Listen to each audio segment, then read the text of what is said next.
Hello. Now we are going to look at how to take the modulus of complex numbers. So the modulus is an idea that's very closely connected to the length or the size of something. And we'll see that coming up as we calculate it. So we have our complex numbers in the form a plus bi, the real part plus the imaginary part, and we know that we can graph them on Argand diagrams where we just have the real part along our side to side, our x-axis, and the imaginary part on the up and down the y-axis. And that will help us to understand our modulus. So the modulus is going to be effectively the length of our line from 0, 0, from the origin, where we always start, out to our complex number. And what may jump out at us is if we're looking for the length of this line here, because of our coordinate system, because of our coordinate grid, we might be able to see that we effectively have a right angle triangle here. We have side to side number of 3, and our up and down number is 4. We've gone across by 3 and up by 4. And what we're looking for, if we want to know the length of this purple line here, is effectively the hypotenuse of a right angle triangle. So if we want to know a missing side in a right angle triangle, we're going to use Pythagoras. So when we're trying to find the modulus of a complex number, all we're really doing is using Pythagoras. Or if we want to think about it differently, we're using the distance formula, but one of our coordinates is 0, 0. So it ends up looking like Pythagoras.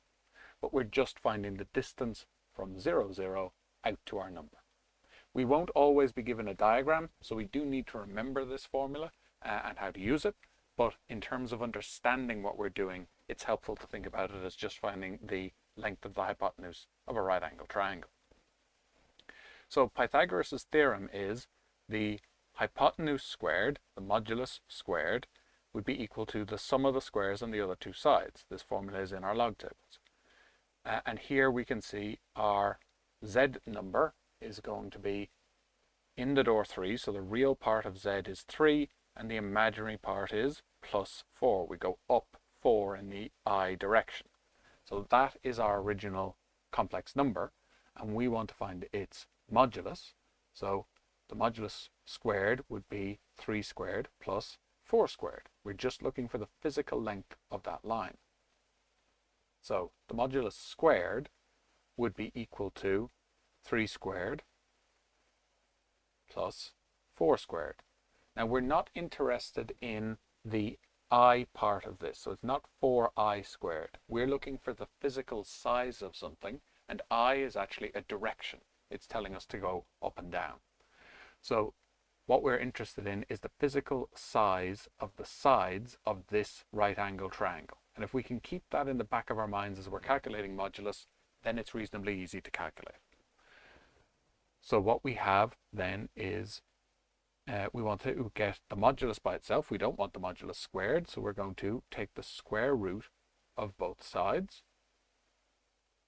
just like we could have done up here. I didn't write it in, but take the square root of both sides and you'd end up with h is equal to the square root of a squared plus b squared. That's all we're going to end up with here. It's just Pythagoras' theorem slightly rearranged. We end up with the square root of the real part squared plus the imaginary part squared. So we end up with the square root of 9 plus 16, which is the square root of 25.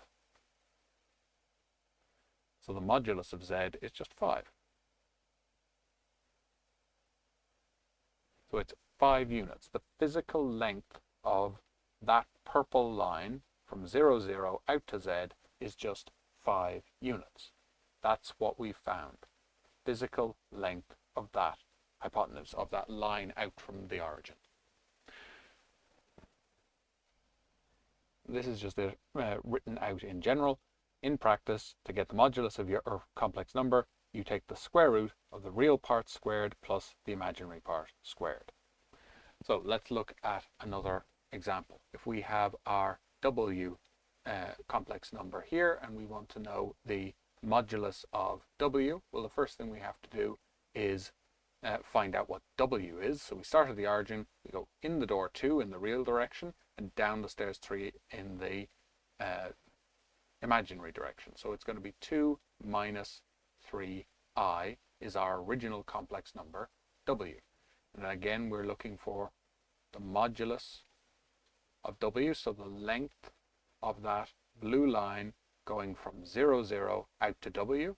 So doing that visually on our Argand diagram, we go across 2, we go down 3, but the distance there would be 3. So the number is minus 3, absolutely.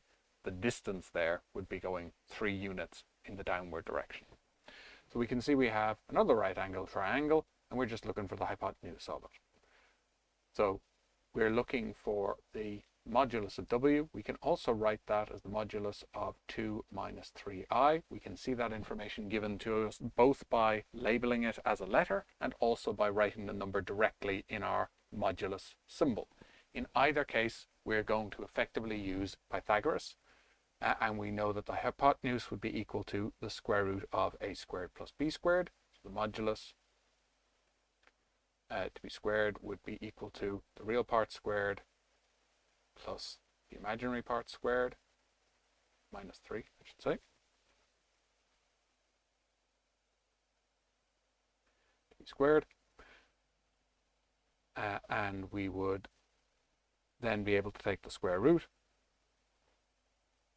to find the hypotenuse by itself, to find the modulus by itself. So the modulus of w is going to be the square root of 2 squared is 4, and minus 3 squared, be careful we put everything in brackets, and we'd end up with plus 9.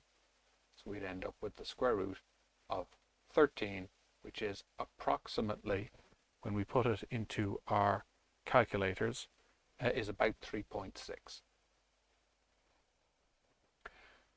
So we found that the length of that blue line there is root 13, or about 3.6 units. Now, is the modulus of w the same as the modulus of the complex conjugate of w? So w bar means the complex conjugate. Well, that means w bar is complex conjugate is just change the sign of the imaginary part. So it's going to switch from being a minus to a plus. It just changes the sign. If it was plus, it'd be minus. Here it's minus, so it becomes plus. That's all we do for our complex conjugate. And does that number have the same modulus? Does it have the same distance from the origin as our original number w? I'm just going to draw it in here on my diagram so I can keep track of it. We'll go in the door, plus. Why do I have minus written there? In the door 2, and up the stairs 3. So that would be the complex conjugate of w. I'll draw in my line. And I can see that I should end up with the same modulus because I have the same size triangle effectively. I have a side of 2 and a side of 3 for this right angle triangle as well. So I'm expecting it'll end up be the same, but let's do our calculation. So that would be modulus of 2 plus 3i. Well, that's just going to be, using Pythagoras, the hypotenuse squared is the sum of the squares of the other two sides. So 2 squared plus 3 to be squared. Take the square root of both sides.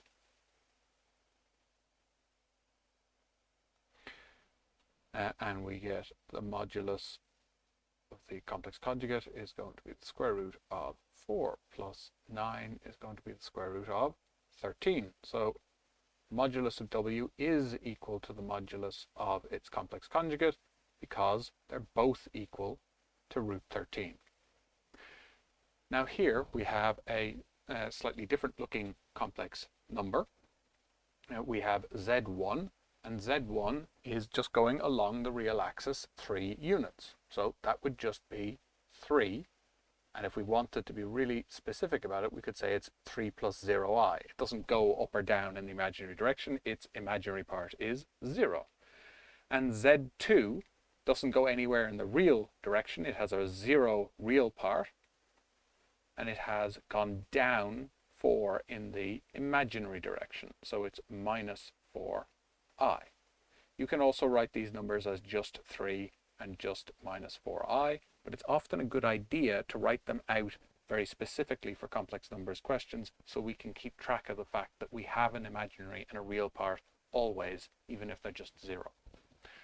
So what would be the modulus of z1? Well, we have to think about this fairly carefully for a moment. The modulus means the distance from 0, 0 out to 3. Now, if we write it in this form, we can actually just use Pythagoras and it will simplify out. But if we're looking for the distance from 0, 0 out to z1, that's just 3. That's just 3 units. It's just a distance of 3. And what would be the distance from 0, 0 down to z2? Well, that's just a distance of 4. That's all. Now, is the modulus of z1 plus the modulus of z2 is 3 plus 4 going to be the same as the modulus of z1 plus z2? So we have to calculate what z1 plus z2 is and then find out its modulus. So z1 plus z2 is going to be 3 plus minus 4i, which is just 3 minus 4i. I'm going to graph that. So is the length of this red line the same as the length of this green line plus the length of this purple line? Now immediately I suspect that it's not, just looking at the picture, but we can test it mathematically. So this is now back to looking for the hypotenuse of a right angle triangle. So we're looking for the modulus of z1 plus z2. It's going to be the modulus of 3 minus 4i. And we calculate that out just as we have before. And we end up with the modulus of z1 plus z2 is just going to be 5. So now if we want to check, is the modulus of z1 plus z2 plus the modulus of z2 equal to the modulus of the two of them added together? Well, we just worked out what all of those three things are. We set them equal to each other and we see if that's true. So z1's modulus is 3 plus z2's modulus is 4. That's the distance of both of them from the origin. And we found that a distance from the origin to z1 plus z2 was 5 units. So 3 plus 4 is 7 is equal to 5. And that is not true. 7 is not equal to 5. So they are not equal to each other. So whenever we are asked for getting the modulus of a complex number, if we have a diagram to help us, it makes life a lot easier. If we don't, we know that we're just looking for the hypotenuse of our right angle triangle. So we're going to use Pythagoras, and the modulus is going to be equal to the square root of the real part squared plus the imaginary part squared. And that comes directly from using Pythagoras, or if we prefer to think about it using the distance formula, it's the same because we're getting the distance from 0, 0. And that is how we find the modulus of our complex numbers. And that is what we need for now.